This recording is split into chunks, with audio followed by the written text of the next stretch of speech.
Okay, so this, can you see it? So this is the MedRx scope, and it has the port for the Storz light source. This is the Storz, okay, so you see that?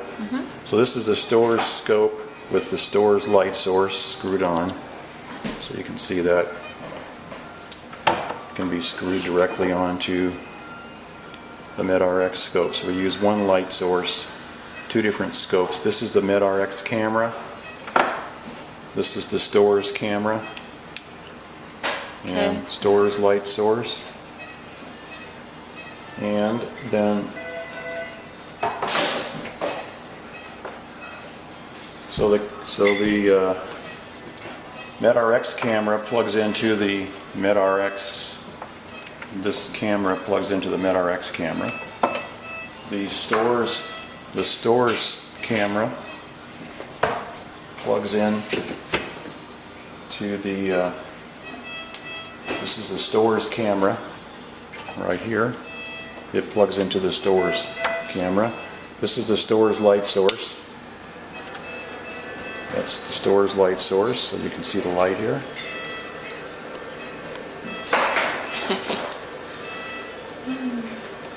And in the back of these cameras is the. I gotta unplug this. Get it out.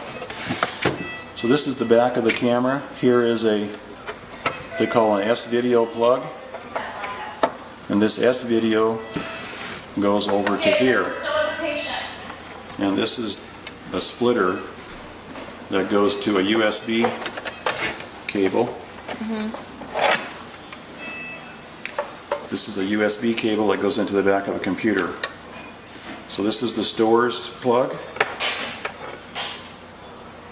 It goes into this splitter, and then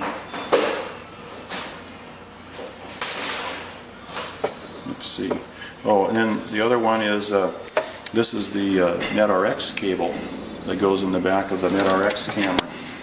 So the MedRx camera, same thing, has a plug in the back, but it's got a little different plug on it. And so there's an adapter on the back of this device for the MedRx. You just plug it in here. And then this goes to the computer. So both these cameras go to the computer through this little device here. So it plugs into the back of the computer right down here into a USB port. Just plug it in. And then the computer will recognize the camera input into it through the software. So the software that we use, let's take it up here. Software we use is called, let's turn it off here and turn it on. So we use VetDoc. That's probably the one you have right up here. See here, VetDoc. When you load it, Laurie's probably got that. It's the MedRx VetDoc software. So if I want to use the we usually use the Storz scope, but if we want to change, so we go to Edit, Video Preferences, and a little dialog box comes up, and we can see right here, Input Type, S-Video. It's easy to remember because S means Storz.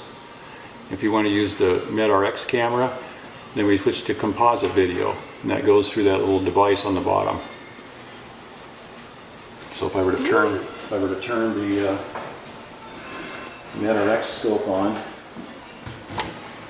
and plug the light source, you just take the light source off of the Storz camera, put it on the MedRx camera, and then you can see it's on the screen. I just don't have the light on, but if we turn the light on, you'll be able to see. Did I turn the light on? Oh, that is. Oh, I unplugged it. There's no power to the light because I couldn't get in behind it. So that should be it. So all we got to do when we change cameras is in the software you change the source here.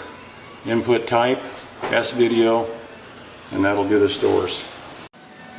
So this is a view of where our otoscopes are set up. There's a monitor there. We've got a table here where the animal is. There's a monitor up there straight ahead, so we can be looking straight ahead as we're cleaning the ear, and then we can also be looking this way as we're cleaning the ear. The cameras and light source are underneath the tabletop here, and then there's a computer down below. On the side of the computer we've also got a little external hard drive for extra storage space. That's a 4 terabyte hard drive there. Yeah, so this is the Storz vet pump, and we got a little water in there, so the way it works is we've got these little buttons here. This is blue for water. So if you look at, can you see it? Mm-hmm. So I push the blue pump, and there goes water. And the way they go through this, we use this catheter, we push it in there, it comes out the other little end. So we can, through the same tube, we can push water, and we can hit suction. White button here does suction. Pump water, and then we hit suction. Let the ear dry, all with one tube. Yeah, the pump has an adjustment of irrigation. How much pressure. You can turn it down. This is the pump. This is suction over here. There's suction and irrigation, and this is the pressure on top. The little white suction tube is this IV catheter. It's an Abbott Cath 16 gauge, and basically you throw the needle gets thrown away. We just use the outer edge, which is the white Teflon is on the outside of the needle. The only other thing I need to show you is what other supplies do we have. We use this smaller scope from the Storz. It's a rigid, I think they call it an arthroscope. It's about, on the end here, it's about 3 millimeters in diameter, so we can get into small ears, cat ears, and this is, I'll send you an email telling you what it is. But it has a lot of ports. We just use one port, but it helps us to get into small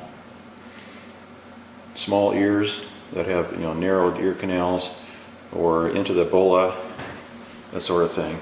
Is this forceps, and it's got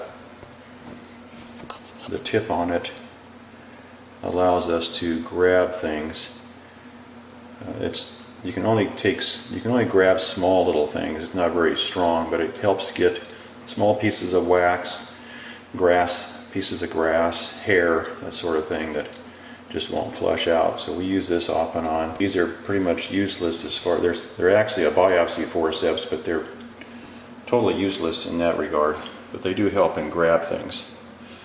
So those are the only two items that are extra with the otoscope. So these are the parts of the Storz scope. You see this is the camera, and this is by just turning this little knob here, it snaps onto the two cameras. This camera, this scope, this is a regular otoscope, or this scope, which is like a rigid arthroscope that I use for like the cat ear or small narrowed ears.